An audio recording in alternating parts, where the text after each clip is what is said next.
Welcome back, YouTubers. I'm your host, TubeBunny, and today we're going to be starting a series of videos that's a little bit different from what we usually do. We're going to be covering some gear and items I sort of use around the house or on a daily basis.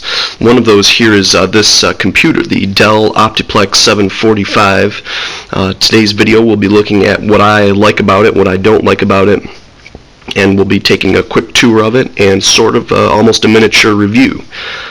So we'll be pulling it out and having a closer look at it here after the break.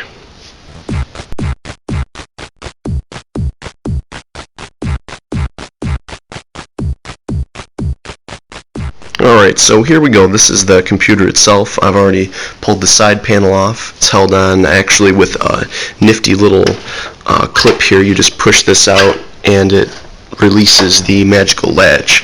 It's actually set up so you can do padlock setup with that too, in case you don't want anyone pulling the side panel off and discovering the magic inside. Anyway, here we go.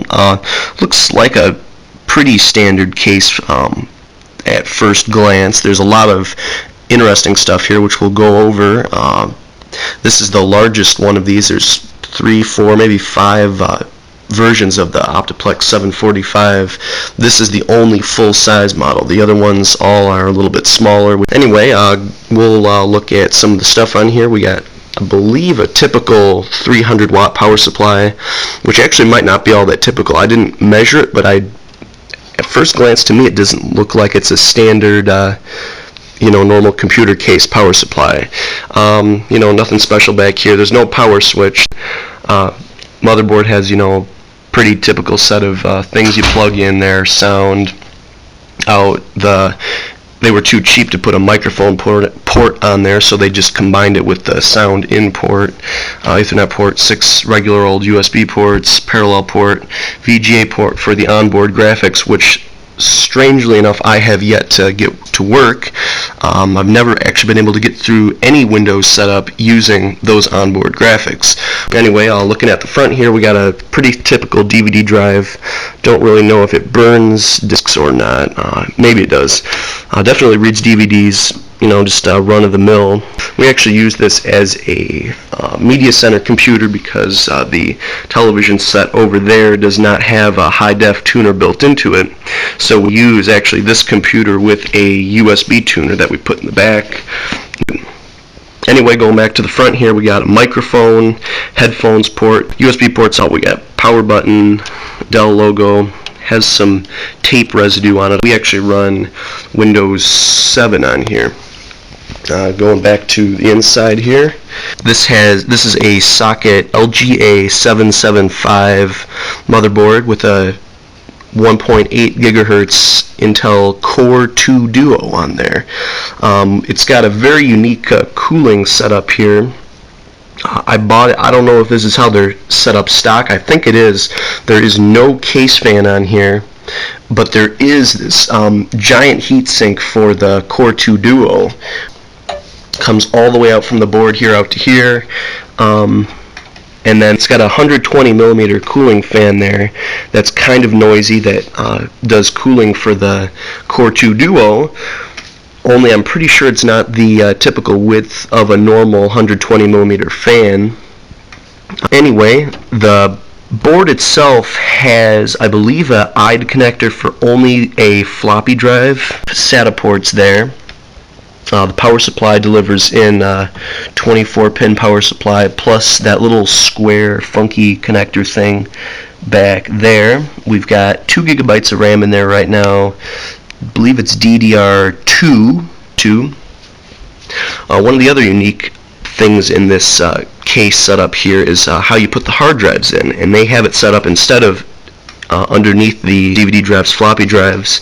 You actually put the hard drive upside down in here, and we were just using actually a Laptop SATA hard drive, but it still works the same way. You just plug your SATA cable in there, power cable in there, and I've actually considered putting a smaller heatsink and fan on here and then adding just a case fan because this one is loud. Like I was saying before, I bought this without a add-on graphic card. It has, I think, just one PCIe slot. in which we have a Radeon 4550, which I was able to buy from a member of AV's forum. This is not the stock video card that's usually in these. When you buy them, I bought it without one to keep the cost low, and then I bought a Radeon 4550, which has kind of a unique cooling setup here. It's fanless to keep the noise of the broken 120mm fan to a minimum. Has 2 DVI ports and S-video port. It has the ability to output component video through that port if you have the special adapter, which is what we actually do for the television set there. That's the only thing we have plugged in there, just that. And it actually does some interesting stuff where, like, the Windows 7 stock boot screen will, it's like a, I believe it's 1024 by 768 resolution, and this card will actually force it to use the Windows Vista 640 by 480 loading screen, and so it does several clever things to make up for that.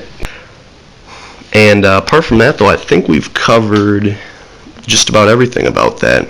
Oh, there are a few minor annoyances with this. If you have it plugged in, when the computer is off, it makes this horrible high-pitched whining noise, which some people probably can't hear. I can hear it though. It's very, very annoying. I have this and the network adapter there hooked up to a power strip, and when I'm done with it, I just shut the power strip off so it doesn't make that noise anymore.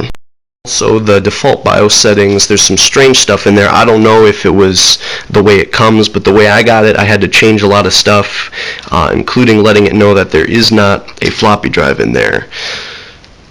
My guess is maybe the battery got changed and some settings could have been weirdified. Those things that's meant to be a convenience that really turns out to be a huge annoyance is the way you hold these cards in place.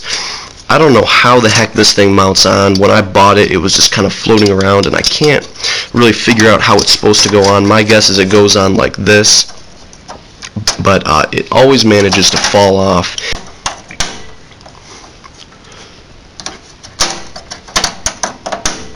Maybe this doesn't even go to this. I really don't know. Like I was saying before, I bought it used. Also, I didn't get any slot covers there, so I really can't comment on those. Apart from that, though, I think that's pretty much everything there is to say about the Dell Optiplex 745. All in all, I actually like the form factor here. Like I was saying before, some of the stuff isn't too standard, but I like the way it's laid out actually. So don't forget to rate, subscribe, thumbs up, and add a friend request for your favorite YouTube author. And I'll be seeing you guys next week or whenever it is that I upload my next video. Thanks for watching.